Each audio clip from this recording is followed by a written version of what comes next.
My pleasure too, and thank you all for coming. I actually never expected this kind of turnout, and I hope everyone can see the slides and everything, but if you can't, feel free to move around or do whatever you need to do.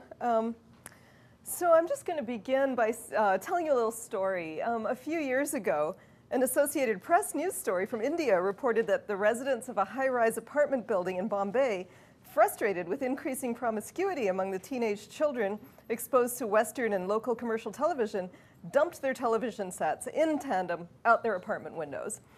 So clearly, these parents were making a dramatic statement about the perceived effects of the media on their children and especially on their kids' sex lives. As you all are probably aware, this isn't the only action of this kind on the part of parents and others concerned about the impacts of especially media sex and violence on their kids' behaviors, attitudes, and safety.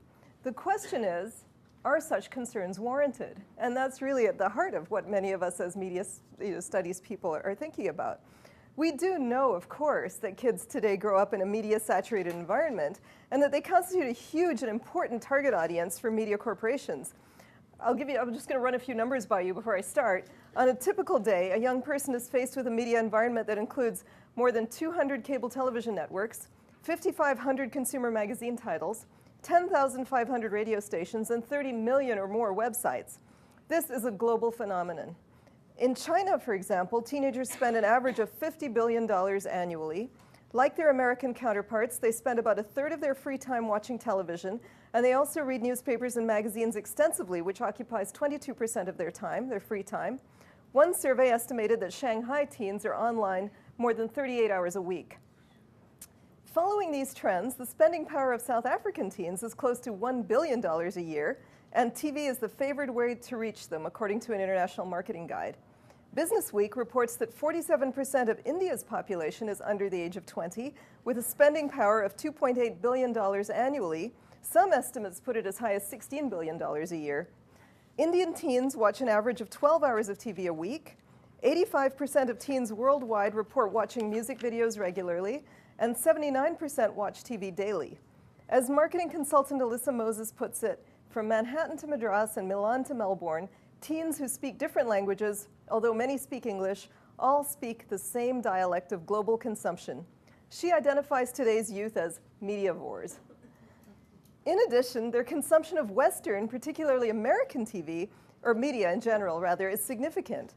As the scholars Yahya Kamalipour and Kuldeep Rampal have noted, American television is practically everywhere, and those of you who have traveled abroad know this, of course. And young people are tuning in at a viewing scale unparalleled in the ratings levels of indigenous programming. When the Singapore Broadcasting Corporation, for example, canceled MTV for contractual reasons in 1994, young Singaporeans spoke out in frustration and rejected an alternative local music video program as unexciting. Even anecdotally, the worldwide popularity of American media among children and teens is obviously great. In 1996, the Washington Post reported that international sales of American entertainment and software products totaled $60.2 billion, and more than any other US industry.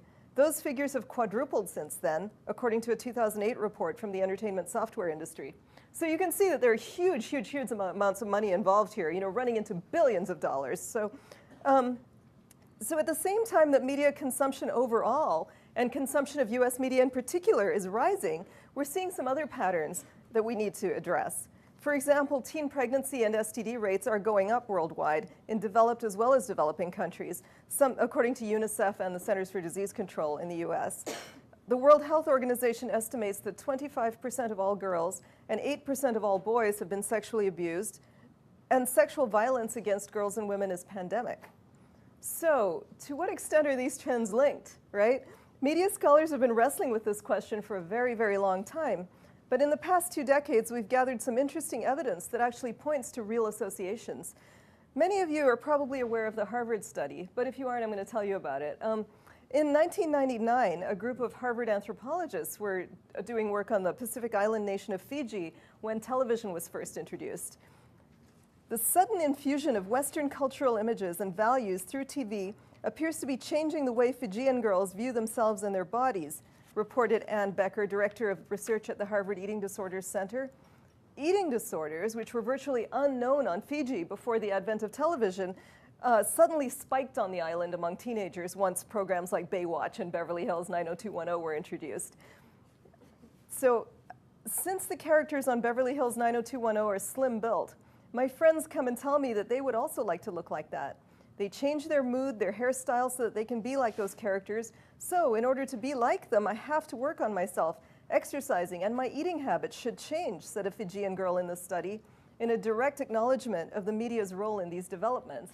And to me, that's one of the most interesting field experiments that we have out there. You know, they were studying this population. There were no eating disorders. Suddenly, you know, Western TV comes in and eating, you know, anorexia and bulimia rates spike. You know, I mean, how much more evidence could you ask for? But studies like this actually are giving us this kind of evidence all over the world. Everywhere, Western media are penetrating local communities and spaces, causing seismic cultural shifts, especially in the realm of female sexuality.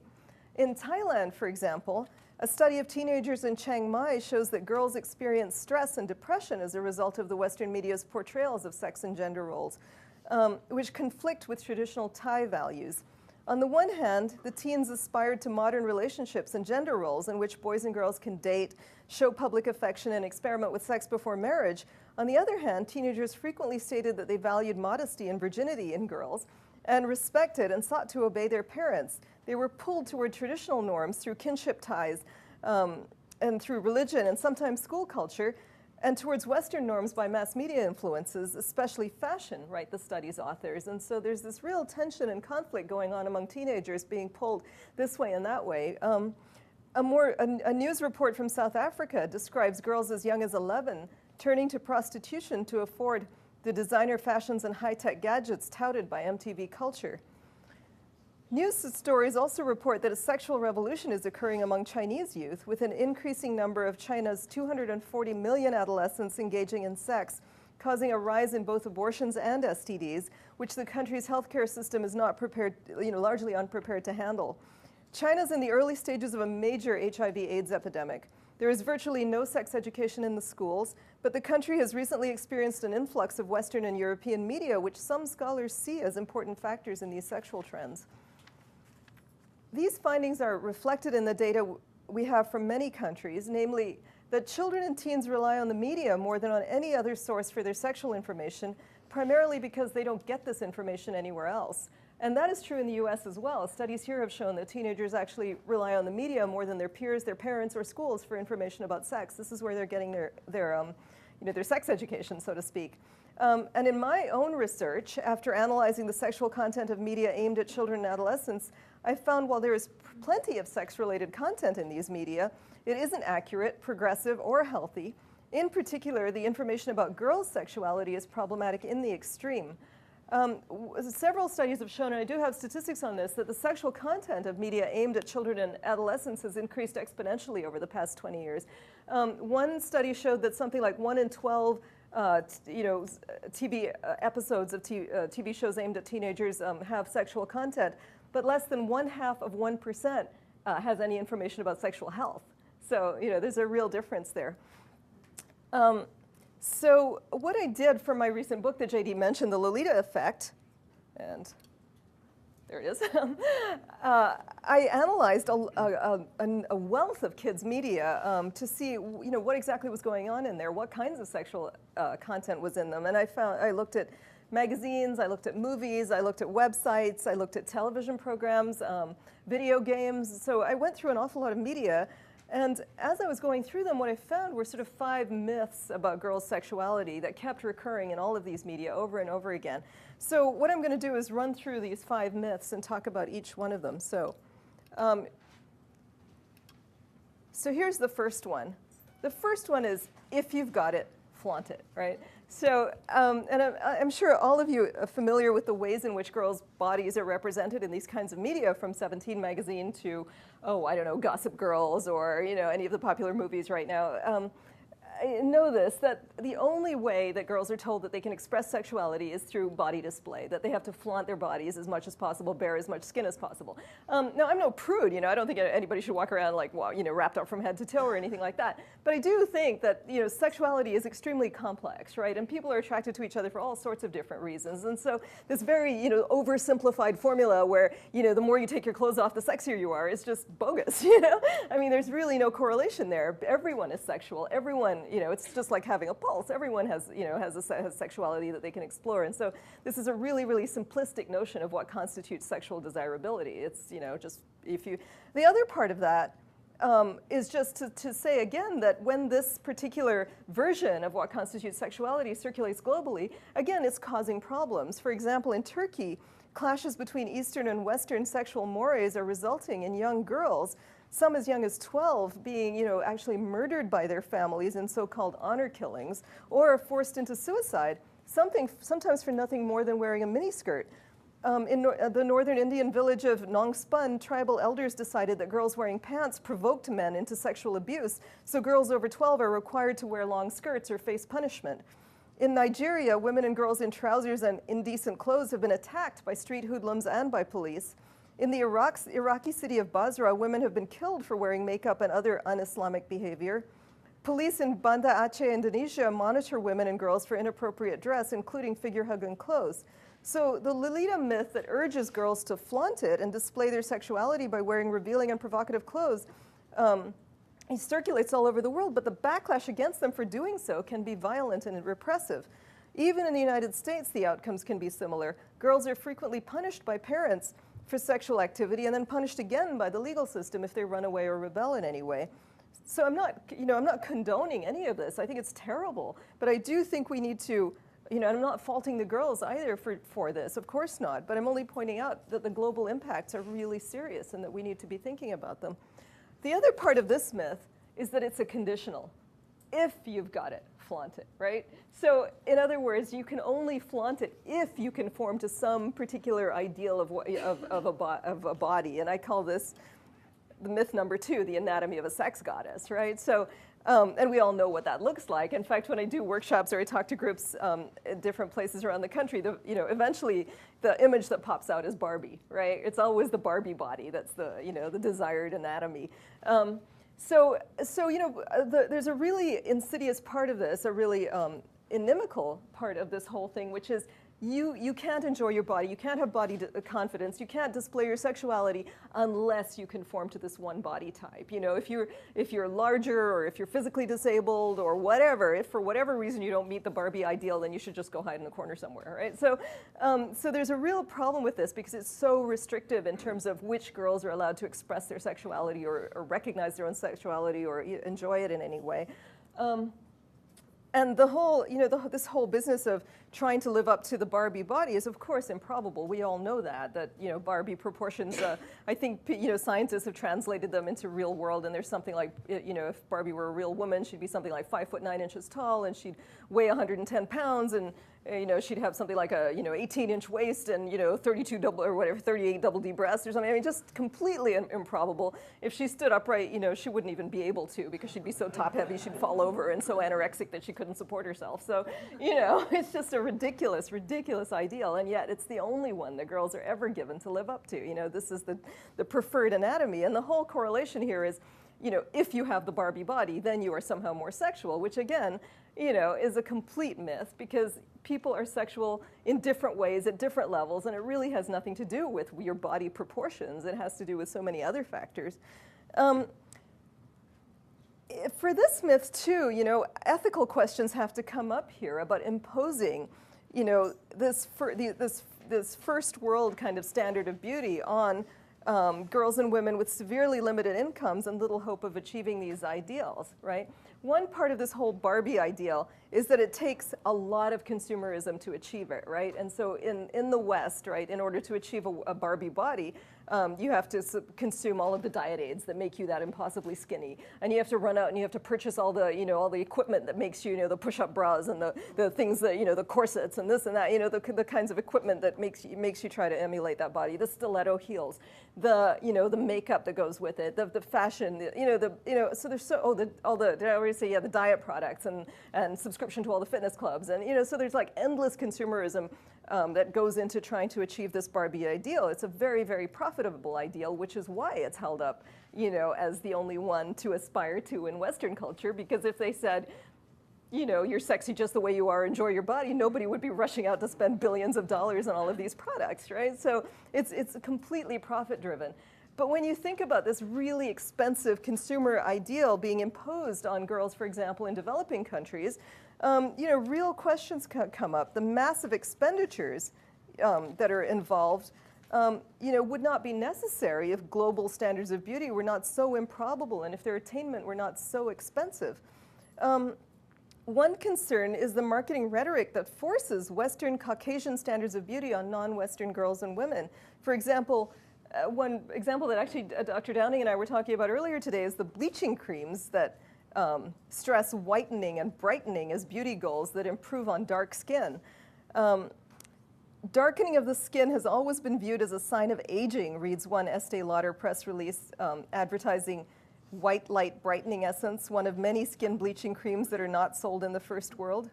L'Oreal's upscale Vichy line of skin lighteners is advertised with a photo of a dark-skinned Indian woman's face being unzipped to reveal a tacitly more beautiful, lighter-skinned self. And I can probably find that on the web for you.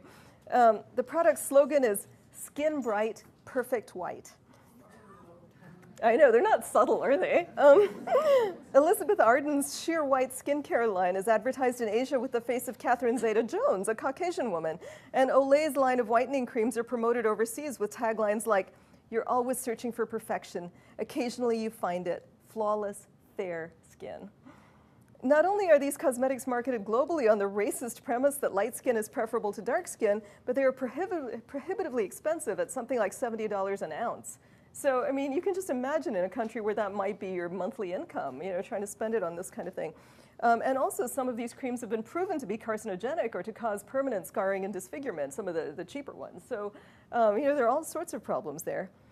Then there's plastic surgeries, which are on the rise everywhere among teenagers in this country and overseas. And the plastic surgeries that happen a lot overseas are the ones that are geared to achieving Caucasian facial and physical features. They're similarly racist, expensive, and dangerous. South Korean and other Asian teenagers routinely have blepharoplasties or eyelid surgeries to get more Caucasian-looking eyes at a minimum cost of $800 for the procedure. An ABC News report points out that in China, where the average annual household income is $4,300, the cost of a popular leg-lengthening surgery is $12,000, yet hospitals have waiting lists for the procedure. And it's painful and it's terrible. It's actually, they implant bones to lengthen the legs. Parents make their kids get plastic surgery, says South Korean surgeon Dr. Shim Hyung-bo, just like they make them study. They realize looks are important for success. So the pressures on non-Western girls are even more intense for reasons that stem from and reinforce an underlying racism in our conception of beauty. There's an argument out there that cosmetics, plastic surgeries, and dieting make girls feel good about themselves. That may be true on some level, yet the feel-good is often the result of initial feelings of inadequacy and body dissatisfaction that are appeased only by consuming these products.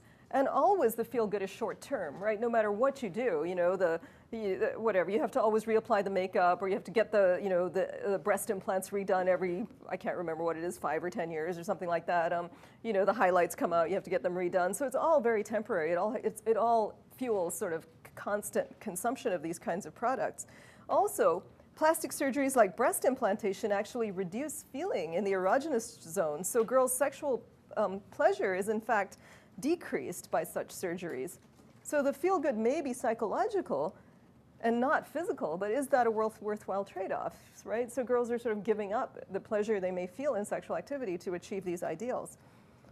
Our myths of sexuality are linked to body types that are not only realistic and unhealthy, but also clearly racialized. They encourage girls to scrutinize their own bodies critically and to overvalue girls whose bodies come close to the ideal. They encourage girls of color to internalize and embrace racism. They encourage girls with physical disabilities to see themselves as asexual and undesirable. The ultimate message is one that negates the idea of diversity and inclusiveness. The sexy girl is defined so narrowly that true diversity is set apart from sexuality. Okay, now the third myth, which is, I think, the most, the scariest one of all, the most dangerous one, I think. I call it pretty babies, and it's the whole idea that the younger you are, the younger a girl is, the sexier she is.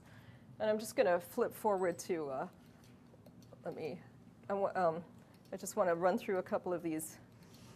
Oh, well, so here, this is an ad that I found in Vanity Fair magazine. It's just, your standard run-of-the-mill popular magazine. And if you look at this girl, you can see she's posed very, very erotically, and she looks very sexy, and she's got her, whatever garment she's wearing open. But if you look at her, she's completely flat. She's totally flat-chested. How old do you think this girl is? 14, 12. Younger. She hasn't even developed yet. I would say 10 or 11, right? I mean, there's nothing there. So they're routinely, fashion and beauty advertising routinely uses extremely young girls in these very eroticized positions. There was no comment about this. There was no protest. There was no flap. This was just, an acceptable ad in a very popular magazine. So it's not child pornography or anything. So we're totally normalizing this eroticization of extremely young girls as sort of legitimate objects of sexual desire in our society. That's just one of them. I'll just run through a few more. This is a birthday card I found in a department store, and I scanned it. So, this is for like a 3-year-old or something, and you can just, you know what these clothes imply, right? We all understand the semiotics of these clothes. Definitely. Okay, so, sort of closer to a streetwalker than anything else. Okay, this is the most egregious example I've found. No kidding, I'm not kidding, I'm not making this up. It's the peekaboo pole dancing toy. It's a little plastic pole dancing kit with a little pole and a little garter belt and fake money to stuff into it. Okay, so what are we doing? I mean, there was parental protest. But it wasn't taken off the market. It was removed from this company's toys and games website. I don't know where they put it, but they're still selling it. So, it's out there. Pardon? That's a toy for kids. Yeah. I mean, what else could it be? As little, huh? It was on this company's website, and this company, Tesco. So, I mean, I think we need to consider these. Again, these are not examples that that I found in some like underground illegal site, or these are mainstream. And I think we have to consider these images in the context of the underground economy of little girls' sexuality. I mean, in addition to everything else, we have very high rates of child sexual abuse. This is not like changing any of that, right? But also child sex trafficking and prostitution. We need to think about that as well. According to the United Nations, sex trafficking is the fastest growing area of organized crime, and it reaps about $7 billion a year in profits. In some Asian countries, such as Malaysia, Thailand, and the Philippines, sex trafficking accounts for as much as 14% of the gross domestic product. In Thailand, the yearly estimated income from prostitution from 1993 to 95 was over $20 billion. In the Czech Republic, it's estimated at $100 million annually. Currently, UNICEF reports that 1.2 million children a year enter into prostitution or are prostituted. Most of them are girls, actually, although some are boys. As one report points out, children sold into prostitution earn profits year after year for their pimps and exploiters, unlike drugs, which are consumed immediately. There is no question that this is a thriving industry that spans the globe. Child sex trafficking and prostitution are closely linked to the robust child pornography industry, where profits also run into billions of dollars annually. Children may be forced into prostitution and pornography to escape from extreme poverty, or simply as a reflection of local sexual mores, but the media contribute to a cultural landscape in which the sexual objectification of girls is acceptable and even normal. Images like this, like that one in Vanity Fair, I mean, it's clearly sending us the message that this is okay. It's really okay to see a little girl like that as sexual. Realistic, strong, non-exploitative representations of girl sexuality would be a progressive step. So I'm not objecting to sexual content. My starting point too, I'm a feminist, and I believe that sexuality is a normal, good, sometimes wonderful aspect of human experience. We shouldn't pretend that sex is some awful taboo thing. It isn't. but not the way that it's being represented in these media. I mean, these myths are really contributing to a very harmful version of sexuality. When they're sexualizing little girls in this way, it's not developmentally appropriate. You know, it's not helping girls to grow into adults who can make good sexual decisions. Instead, it's sending the opposite message. Because who reads Vanity Fair? Yeah, adults, right? I mean, that's not a magazine for children. So it's telling the adult readers of Vanity Fair that these little girls are, you know, it's okay to see them as sexual objects. And that's a very dangerous message to be sending out. So images of girls posed, styled, and framed as objects of the erotic adult gaze can't be considered the same way. They're not progressive. They literally strip little girls of an empowered sexuality. They often employ the conventions of sex work, like this peekaboo pole dancing thing, thus legitimizing the use of young girls for prostitution and pornography. So let me just run back here. Okay, I'll go on to the fourth myth, which is that violence is sexy. And this was a very disturbing trend also, given, you know, the pandemic of violence against women, not only in this country, but worldwide. And actually what troubles me the most is how much sexual violence there is, particularly in media aimed at young boys. And I mean, I know we all tend to dismiss this, and there's not, again, causality is very difficult to prove here, because it's true that not everyone who watches a slasher movie goes out and, you know, murders somebody, or not everyone who plays a violent video game goes out and commits those acts in real life. But what I am concerned about is the way in which these kinds of representations are so common that they actually normalize this for us. They make us think, oh, okay, it's no big deal. It's actually, you know, this is the way women should be treated. If you've ever noticed, and I'm not the first to make this point, Jackson Katz, the masculinity scholar, has said it before, in slasher movies, right when the girl is getting undressed, right when, you know, she's taking her clothes off, or right when she's about to enter into sexual activity, that's when the murderer strikes, right? That's the exact moment when the murder happens. And so there's this real coupling of sex and violence in those kinds of representations. And it's not the same with boys, but it's always girls that are in those sexual positions when they get violently murdered. And so what happens is that when your average straight boy is watching these things, he's very aroused, and that's when the violence happens. And so there's this real psychological connection of of violence and sexuality that's going on in those media. You know, in other, you know, in violent video games like the infamous Grand Theft Auto, for example, women tend to always be portrayed as sex workers, which is, you know, again, troubling. They're prostitutes, they're, you know, pole dancers, they're, you know, whatever, strippers, whatever. But they're, you know, that's the role. So that again is sort of, that's women's place in the world, apparently, according to those constructions. And again, there's a great deal of violence, not always aimed at the women, but always in juxtaposition with it, so that arousal and violence are always sort of together in those games. And again, that's a troubling tendency, because there's, you know, domestic violence rates are high. Women are as likely to be abused today as they were 30 years ago. Those rates are not going down. Rape rates are high. So sexual violence against women continues to be a problem in our society, and these representations are not helping in any way. They're not, you know, they're not pushing back against that. In fact, they're sort of tacitly supporting it. And the fifth myth, you know, is that what boys like matters more than what girls like. And again, we can see this in just about any media.